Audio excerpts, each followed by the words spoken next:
think you got hired within the bunch, but you're actually getting fired among the bunches. Welcome back to my channel, guys. My name is Ram, and I'm back to the business again to talk to you about your questions in job application, job interview, and job offers.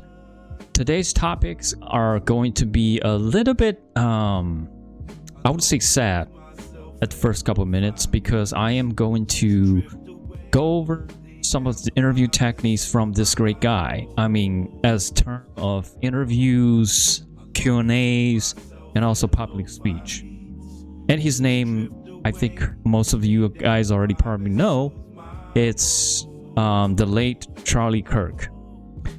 Well, despite of your, I don't know, political inclinations or whatever you believe, and even your voting party's interest, I think at the end of the day, Mr. Kirk is still going to be one of the, I would say, one of the most influential and best public speakers, right?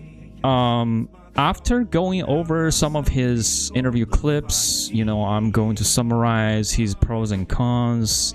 Actually, I'm going to do right now for his pros. And you can see the pros right here on the screen or in front of me. I mean, first of all, it's his skill set on the previous challenge, which I'm going to explain later. And secondly is the bridging skill, right? And then lastly, but not ultimately, it's his audience, or I call the arena control, calibration, or escalation skills. All in all, hey, let's go down to who he is right now for some of your people who never heard about him. So this is his Wikipedia page. You know, Charlie James Kirk, the late Mr. Kirk, and he died at his age of 31 years old, which was just a couple days ago. Rest in peace, right?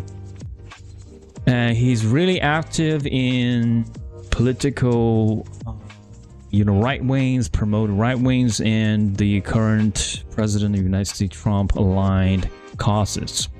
And that might be allegedly the not the direct cause, but the indirect cause of his assassination. So if you want to know more about him and all his activities, books, and speeches, just go ahead and go on his Wikipedia page. So the first pros or his technique that I want to highlight is the previous challenge.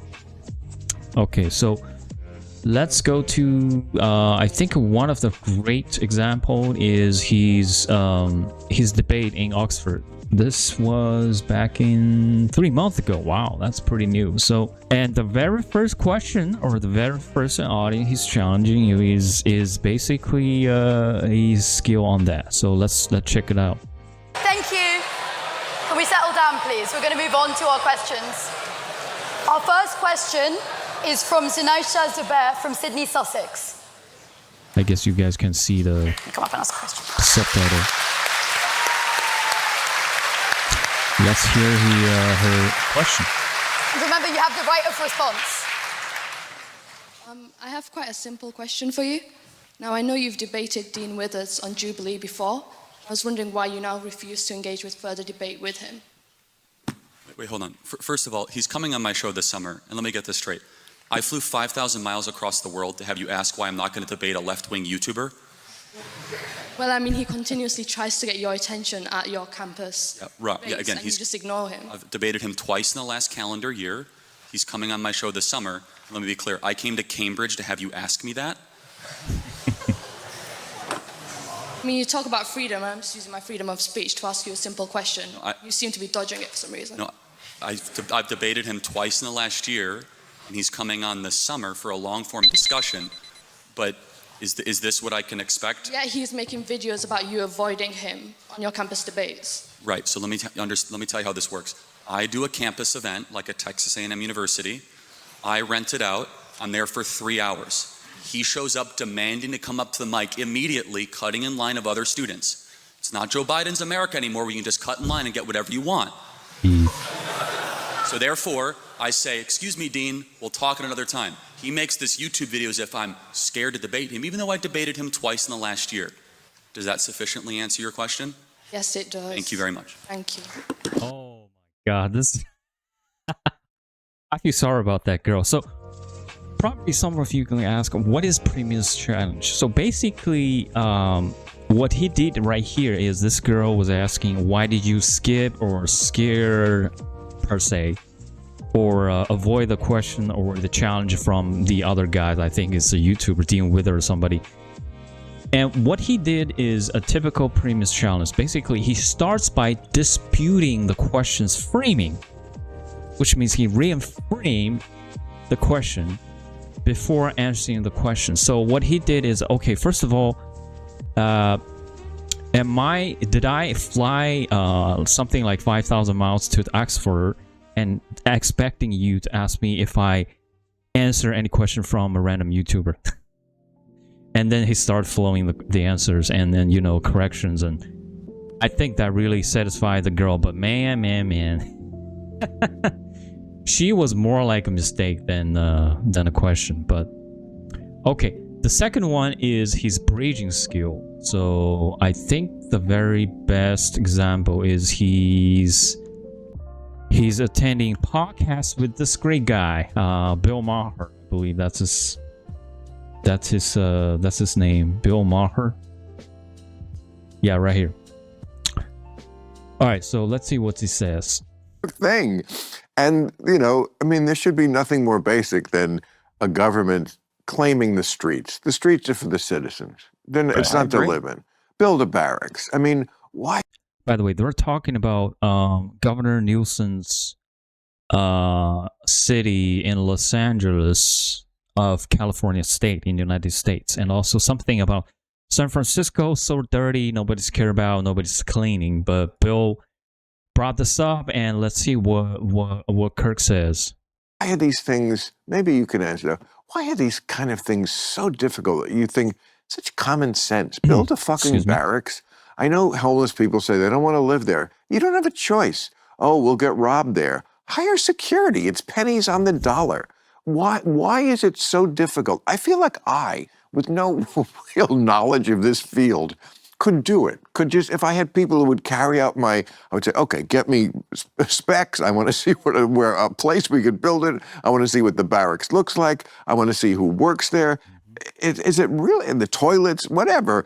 And somebody must be, Mitt Romney, somebody who did the Olympics, somebody who could come in and we know how to clean up the streets. I mean, Gavin Newsom cleaned up the streets of San Francisco when Xi Jinping showed up. I mean, it's just an act of the will. Yeah. They don't want to do it. Right, like when they get the whores off the street, when the mayor is like doing one of those cleanup. Or like when the MLB All-Star game goes to Seattle, all of a sudden it's America's cleanest city. Right. Yep. So you're saying if we can do it that one day. Well, I'm saying it's an act of the will. It's all that it is. And look, woke, I won't even say left, woke philosophy is they don't really believe in private property. And at its core, why shouldn't someone be able to defecate on the side of the street? Who are you to judge? Well, that's not woke, yes, maybe. I'm saying woke, not even liberal. Right. I'm making that distinction, right, which I think is a fair distinction. That's another reason. Another one we can add to the list of woke is not liberal. I think left versus liberal or woke versus liberal is an important distinction. Right. I will say what makes you different is few liberals stand up to the woke. And few liberals are willing to stand up to woke. Absolutely. And few conservatives.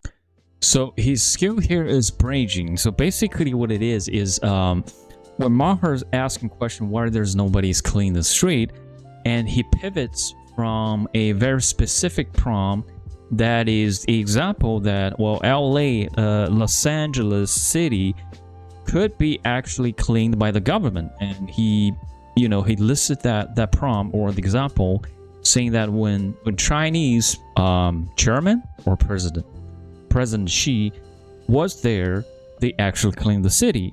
And also another prompt or example was Seattle was cleaned as well when MLB All-Star Game started there, right?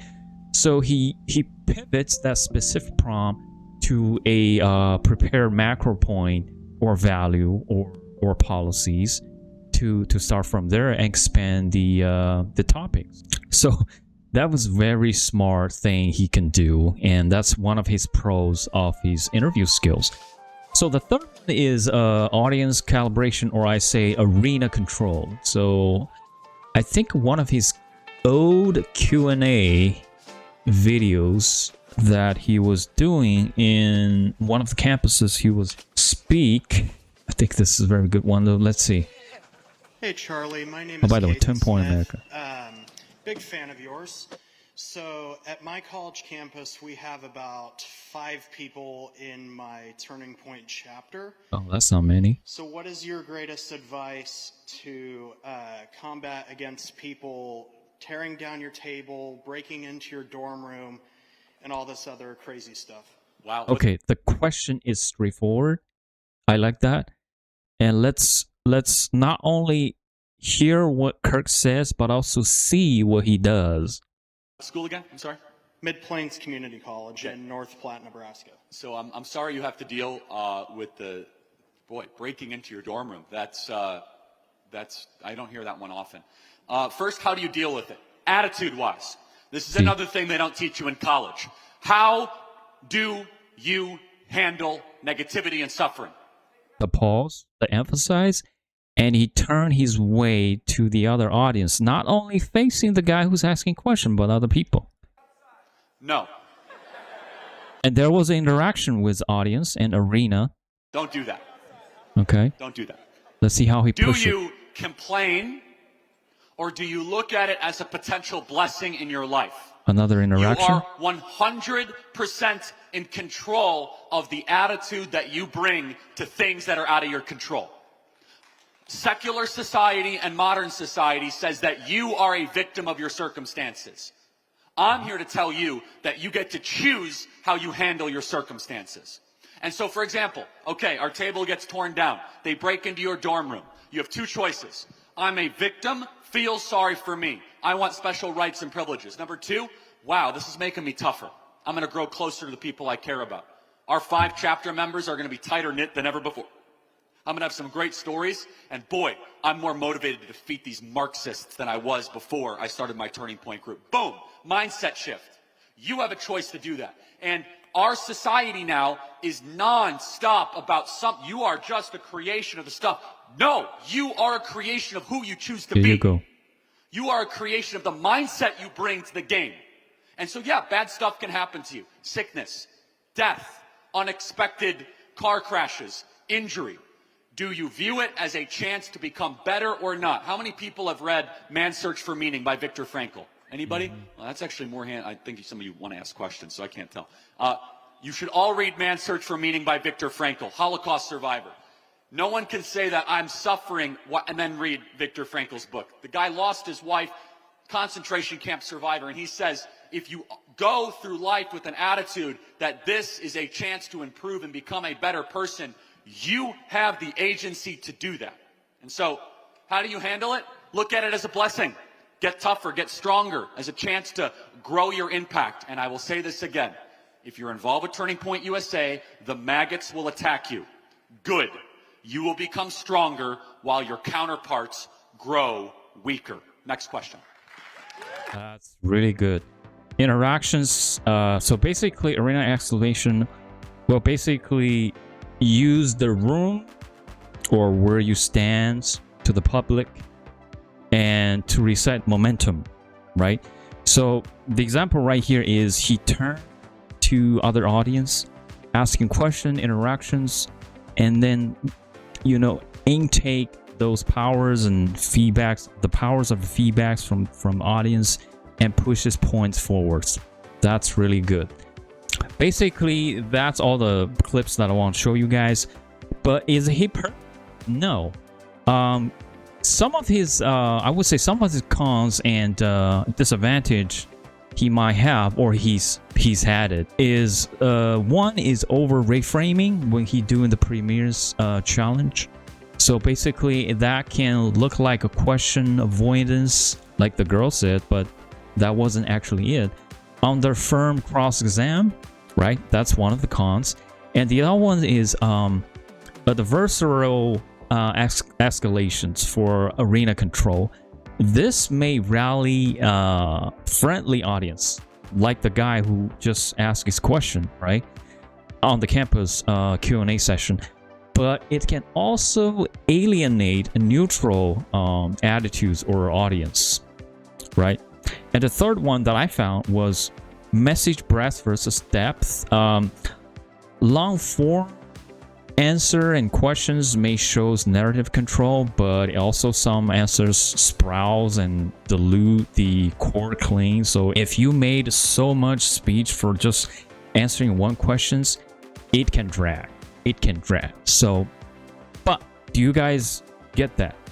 Hopefully you do. Again, RIP Charlie Kirk. Love you all the way and really like your techniques on interviews, and hopefully we're gonna learn more from you, even you're already in heaven. But guys, leave comment below. I'll make some other videos, free videos for you guys as a feedback for your comments. And if you like, subscribe and share. Same old, and I'll see you when I see you for the next episode. Peace out.